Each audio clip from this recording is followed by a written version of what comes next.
amigos, ¿cómo están? Bueno, pues hoy ya es víspera casi de la fiesta de la Pascua, acá, de la Pesaj, en inglés el Passover. Hoy es día 26 de marzo, son ya casi las 12 del día, aquí en Israel. Y bueno, quería comentar un poco sobre cómo se está viviendo ciertos procesos acá en esta región del mundo, qué es lo que nos está afectando, que tenemos las elecciones israelíes y la reciente condena en la infame Comisión de Derechos Humanos, dominada, ustedes saben por qué.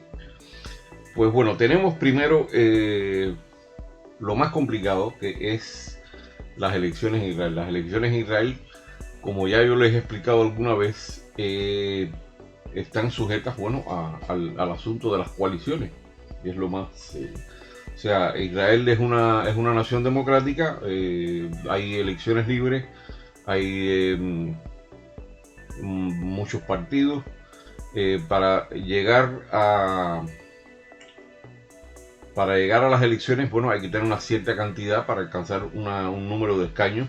Creo que el mínimo de escaños son 4. Y bueno, pues la gente, cada cual vota por el partido de su preferencia, que tenga el programa de su elección, que piensa que favorece más sus intereses.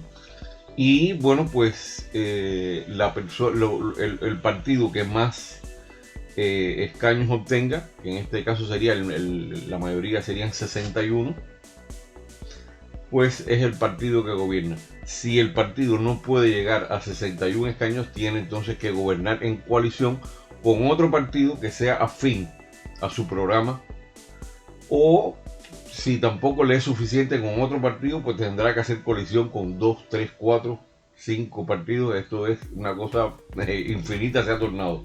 Entonces es por un lado tiene sus ventajas, el sistema parlamentario este tiene sus ventajas porque, bueno, mucha gente ve representados sus intereses dentro del gobierno, pero se forma una especie de partitocracia que para mí es bastante perjudicial, que es una cosa que en el sistema presidencialista no se forma por lo general así, de esa manera. Pues en este momento, por ejemplo, el Likud es el partido que más votos ha obtenido, pero no lo suficientes para para formar gobierno. No tiene los 61 escaños. ¿Qué necesita entonces? Bueno, pues el Likud tiene desde hace tiempo una alianza, una coalición con los dos partidos religiosos, con Shas, que es un partido religioso ortodoxo de origen oriental y sefaradí, el partido Yahadut Torah, que es un partido ya más creo que Ashkenazí, que es también un partido religioso ortodoxo, por supuesto, que para mí es un gran error dejar que un partido, dejar que un movimiento religioso se convierta en partido. Para mí es un error descomunal, sea el país que sea y sea la religión que sea. Pues tiene a esos dos aliados, por supuesto, tiene gente de la derecha, porque es un gobierno más bien de inclinación a la derecha, y eso se complica también más para la gente que está fuera de aquí, que no entiende la política israelí, porque en Israel los términos de izquierda y derecha a veces se confunden un poco. Hay cosas que, por ejemplo, yo soy una persona de derecha, me considero siempre he sido de derecha, y en muchas cosas aquí, por ejemplo, he votado, pero en otras cosas que yo he votado, incluso hay gente que me han dicho, no, tú eres izquierdista. No es que yo sea izquierdista, es que hay ciertas cosas que convienen a un sector de la población y otras cosas que no. Por ejemplo, últimamente el sector más religioso, más ultra religioso, se ha asociado más con la derecha. Y hay un solo partido hasta ahora, que por supuesto por el que yo voté, que es el partido de Avigdor Lieberman, Israel Beitenu, que es el único que exige que las personas, que todo ciudadano israelí preste su servicio normalmente, como todos los demás, o sea, que los derechos y los deberes sean iguales para todo el mundo. que todos los ciudadanos participen en el ejército,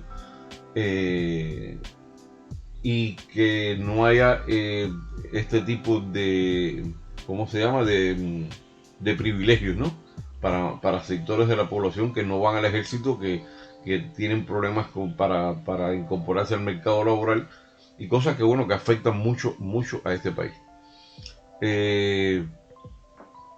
Y bueno, mientras la coalición esa se va formando, que hasta ahora no han tenido éxito, y la cosa se ha puesto tan complicada que incluso Netanyahu ha tenido que echar mano a ver si uno de los partidos estos árabes, que es una cosa inconcebible que un gobierno de derecha hubiera algún partido árabe, si quiere formar también gobierno con él. Esto es algo que es inaudito, él nunca se, porque además por un lado están, hay sionistas de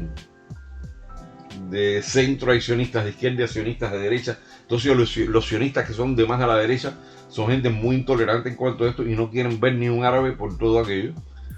Y entonces les va a costar mucho trabajo hacer una coalición así. Y si la logran hacer, sería el gobierno más derechista, más religioso, más, yo no sé decir, retrógrado de toda la historia israelí. Benjamín Netanyahu ha tenido muchísimos logros, sobre todo en política exterior. Aplaudo muchísimos logros de Benjamín Netanyahu. Aplaudo también su firmeza en cuanto a este acuerdo que hicieron los europeos y en aquel entonces el Estados Unidos de Obama con Irán, que es un acuerdo totalmente infantil. Pensar que esa gente van a renunciar a tener una energía nuclear con fines militares, eso es tonto. Bueno, y muchas cosas que se han beneficiado el país con las políticas de Netanyahu. Pero por otra parte, tenemos este problema de que para gobernar él necesita hacer coaliciones con estos partidos, sobre todo con los partidos religiosos que constituyen en realidad cierto retroceso en lo que es el desarrollo del país, porque son partidos que a cambio de su apoyo van a exigir, por supuesto, una serie de privilegios, una serie de prebendas, más dinero, van a exigir que no se les llame al ejército, van a exigir que se les dé más dinero, y son personas que se están convirtiendo en una especie de embudo por donde el dinero se va. Y bueno, pues habría que ver cómo va esto, qué es lo que va a pasar. Todavía es muy pronto para decir quién va a formar coalición, cómo se va a formar coalición. Y por el otro lado está el centro izquierda, más o menos la gente de Yair Lapid, que tiene más o menos las mismas ideas, ¿no? De que los derechos y deberes de los ciudadanos deben ser para todos por igual. Pero bueno, ya es más tirando a la izquierda. Mientras que Lieberman, que fue por el que yo voté, él también persigue todo esto, pero de la mano derecha. Así que bueno, vamos a ver qué es lo que va a pasar, en estos días, y hay que seguir esto atentamente. Lo otro que se dio es lo más desagradable, que es, porque además, perdonen que vuelva sobre el tema, las elecciones, para la gente que está en Cuba sobre todo, las elecciones son una cosa que ya ellos tendrán alguna oportunidad, algún día en Cuba tendremos la oportunidad de ver cómo son unas elecciones, de sentir qué se siente al votar, cuál es la importancia de que tú votes o que no votes, porque tienes el derecho de no votar, nadie puede ir a la puerta de tu casa a obligarte a votar, ningún partido te puede obligar a votar, nadie, tú votas por quien tú piensas que representa tus intereses, lo que tú quieres, y esa es la persona o el partido por el que tú votes.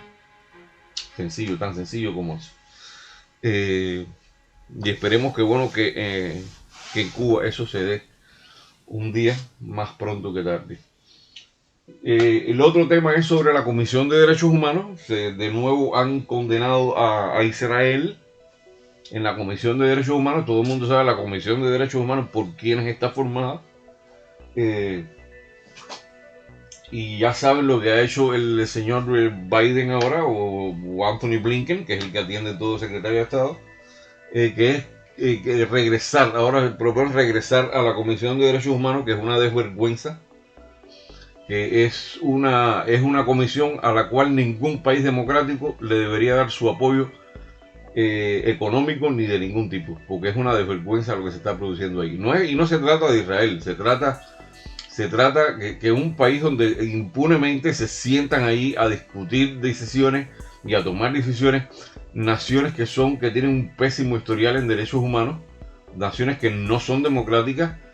Por ejemplo, Cuba se ha sentado muchísimas veces, ha tenido hasta la presidencia. Venezuela ha tenido la presidencia, y otros países que han tenido ese dudoso honor, ¿no?, de estar sentados en esa mesa. Es una cosa increíble.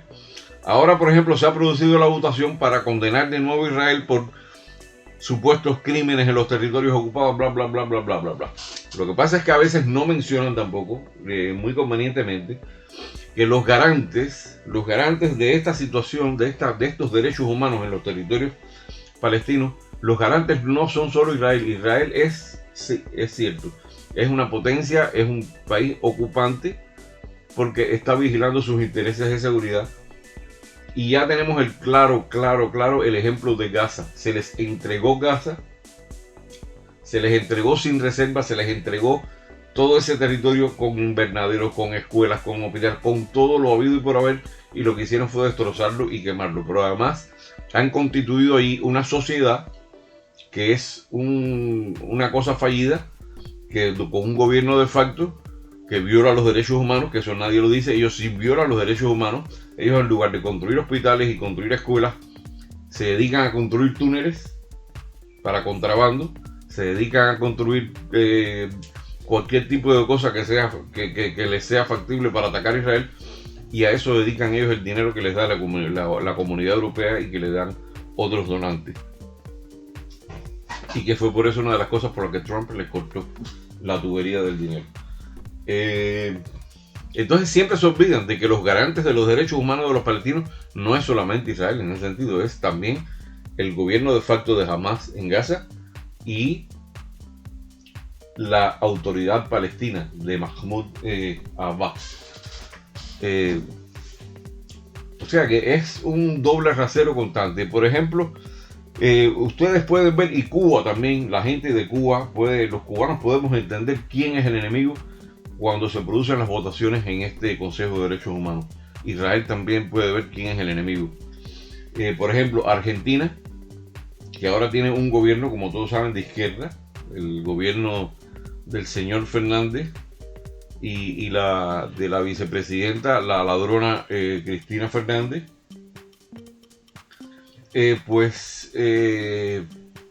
Ahora ellos salen de nuevo, por supuesto, a apoyar a Cuba, a apoyar a todo este tipo de cosas, y ahora atacan a Israel. Y Argentina ha votado nada menos que 4 veces en este periodo de sesiones contra Israel. Ya no es solamente el asunto de Gaza, ya no es solamente el asunto de lo que llaman ellos la Cisjordania, no. Ahora es en el Golán también. Condenan también que la ocupación, que si el Golán, que si la gente que vive en el Golán, pero no dicen tampoco que el mayor violador de los derechos humanos que hay en esta zona es Siria, el gobierno de Siria. Y que hay gente que vive en el Golán que por supuesto no quiere regresar a territorio sirio ni a palo. Y tampoco dicen que hay gente que ha logrado escapar de territorio sirio y se ha refugiado en el Golán israelí. Y tampoco dice que hay gente que se ha atendido, miles de heridos de todo el conflicto sirio se han atendido en Israel y se les ha salvado la vida, tanto a civiles como a militares. En fin, es lo mismo de siempre. Podemos ver, estaba Argentina, ha votado por supuesto en contra de Israel. Bolivia, que es otro que es ahora de izquierda, ha votado en contra de Israel. México, que es de izquierda, ha votado en contra de Israel. Uruguay, que ya no es un gobierno de izquierda, pues ha votado, se abstuvo. Cuba, por supuesto, enemigo de Israel, pero acérrimo, ha votado en contra, por supuesto. Venezuela, por supuesto. Estos son los votantes. Vamos a Argentina, Bolivia, Cuba, México, Venezuela y Brasil. ¿Quiénes votaron en contra de Israel? Argentina, Bolivia, Cuba, México, Venezuela. Brasil, como tiene un gobierno ahora que es de derecha, pues votó en contra. Y Uruguay, que es un gobierno que ya no es de izquierda, pues votó, creo que se abstuvo, si no tengo sí, se abstuvo, efectivamente, fue una abstención. O sea que ya en este patrón de cómo votan los países de América Latina, ustedes se pueden percatar que es claramente identificable quiénes son los que votan a favor o en contra de lo que a nosotros nos conviene, a nosotros como israelíes o como cubanos. Yo tengo el privilegio de ser israelí, de ser cubano. Entonces ya los cubanos vemos que quienes votan en contra de nuestra libertad son los mismos que votan en contra de Israel. Es una cosa que no es casual. Esto no es casual. No es casual. ¿Quiénes son estos países que votan en contra de Israel? Son países que en su mayoría tienen grandes problemas de derechos humanos. Por ejemplo, en Bolivia ya saben lo que pasó, que Evo Morales se quiso perpetuar en el poder. En México es un gobierno de izquierda, no sabemos qué va a pasar. Confiamos en su trayectoria democrática. Argentina, que es un país que ha sufrido dictaduras militares, un país que ha sufrido de todo, que llegó a ser uno de los países más prósperos del mundo, y no es ni la sombra de lo que era gracias a estos gobiernos populistas y a estos gobiernos de izquierda, peronistas y todo este tipo de gente, vuelven a caer en la trampa una y otra vez, una y otra vez, una y otra vez. Y entonces, bueno, pues es un país que tiene la mayor comunidad judía de Latinoamérica, se comporta de esta manera. Un país que ha dejado impune el atentado a la embajada israelí en Buenos Aires. Un país que ha dejado impune el asesinato en masa de toda la gente que murió en el bombardeo de la AMIA, que se sabe quiénes fueron los que lo hicieron. Ha dejado impune todo esto e incluso llegó más allá. Firmaron un acuerdo de entendimiento, un memorándum con Irán, parece que para dejarlos tranquilos, dejar que la niebla se disipe. Y pues no conformes con eso, también se aparece muerto, misteriosamente suicidado, el fiscal que atendía el caso, judío además. O sea, son toda una serie de cosas que hacen dudar de la actuación de Argentina como tal, ¿no? De sus intereses. Y estos son los intereses de la izquierda, señores. Son los intereses de la izquierda. La izquierda, yo no confío ni en las derechas a ultranza, ni confío en las izquierdas a ultranza. En este caso, la izquierda está votando repetidamente contra la libertad. La izquierda está votando en todos los foros internacionales, en todo lo que se puede votar, está votando en contra de la libertad de pensamiento. Está votando a favor de gente que no tiene nada que ver ni con izquierda ni con nada, porque apoyan a países como Irán. Incluso tenemos el caso de Podemos y de toda esta gente, apoyan a Irán y se han beneficiado del dinero de Irán. Y Irán es un país que no tiene nada que ver con el comunismo, al contrario, es un país ultra religioso, una teocracia que apoya que ahorquen a los homosexuales y maten a las mujeres, mientras que la izquierda dice que ellos son los garantes de los derechos de los gays, de las mujeres, etcétera, etcétera, de feminismo y todo eso, y salen las de Femen, y sale no sé quién, y los festivales del orgullo, pero eso en Irán no se puede hacer, ellos no miran eso. Es una cosa muy llamativa, ¿no? Lo que está pasando, la inmoralidad que hay en el mundo en este momento, pero bueno, ese es el mundo que nos ha tocado. Eso es como está la situación por aquí. Más tarde, si me da tiempo, porque yo tengo que hacer varias cosas, y hoy ya es víspera de Shabbat y también va a ser la fiesta de Pesaj. Quiero tratar un tema sobre el fenómeno de las redes sociales y los aspectos negativos que se siguen produciendo dentro de las redes sociales. Las redes sociales, el beneficio que tienen y los grandes perjuicios que están teniendo, y las grandes cosas que están pasando, que son muy negativas. Bueno, los dejo hasta después. Que tengan buenos días y hasta pronto.